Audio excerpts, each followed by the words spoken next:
আসসালামু আলাইকুম। আপনারা সবাই কেমন আছেন? আশা করি সবাই অনেক ভালো আছেন। আজকে আপনাদেরকে তৈরি করে দেখাবো মহরম স্পেশাল বড় পাউরুটি অথবা বলতে পারেন শেরমাল। আগেকার দিনে কিন্তু এটাকে শেরমালই বলে থাকে। আমি তো সবসময় দেখি যে এটাকে শেরমালই বলে, তো সেটাই আপনাদেরকে তৈরি করে দেখাবো। তো প্রথমে আমি বাটিতে নিয়ে নিচ্ছি 2 কাপ ময়দা। 2 কাপ ময়দাতে আমি দিয়ে দিচ্ছি এখানে সামান্য একটু লবণ, দিয়ে দিচ্ছি আমি 1 কাপ গুঁড়া দুধ, দিয়ে দিচ্ছি আমি 1 কাপের কাছাকাছি চিনি। এই পাউরুটিতে কিন্তু অবশ্যই চিনিটা একটু বেশি ব্যবহার করতে হয়, মিষ্টি মিষ্টি না হলে ভালো লাগে না। আর এখানে আমি দিয়ে দিয়েছি 1 টেবিল চামচে একটু কমই ইস্টটা দিয়ে আমি সব শুকনো উপকরণগুলো সুন্দর করে মিশিয়ে নিচ্ছি। শুকনো উপকরণগুলো মেশানো হয়ে গেলে আমি দিয়ে দেব 3টা ডিম। যেহেতু আমার ডিমগুলো একটু ছোট সাইজের, এজন্য আমি এখানে 3টা ডিম দিয়েছি। আপনারা চাইলে এখানে 2টা ডিমও দিতে পারেন। তারপরে আমি দিয়ে দেব কুসুম গরম দুধ দিয়ে সুন্দর করে আমি ময়দাটা সেনে নেব।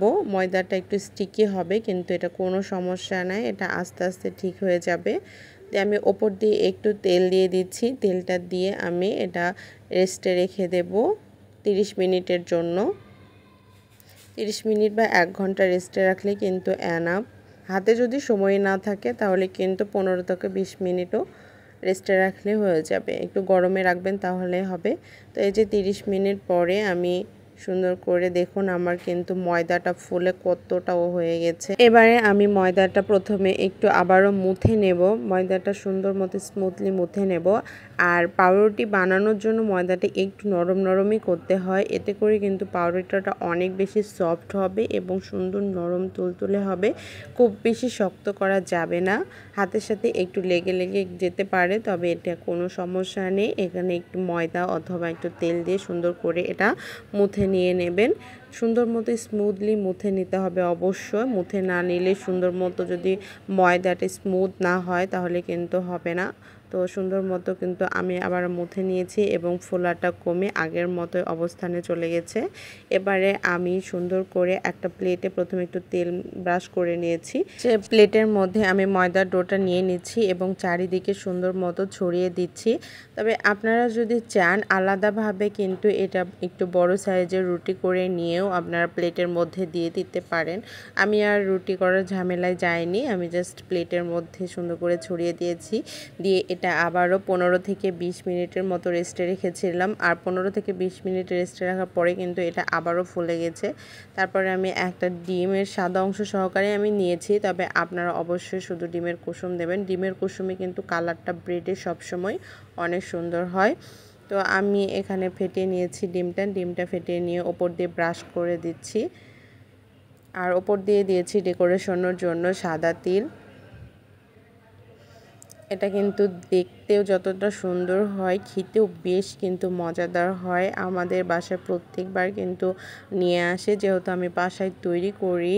তো বাসায় তৈরি করার কারণে কিন্তু বাইরে থেকে খুব একটা আর নিয়ে আসা হয় না।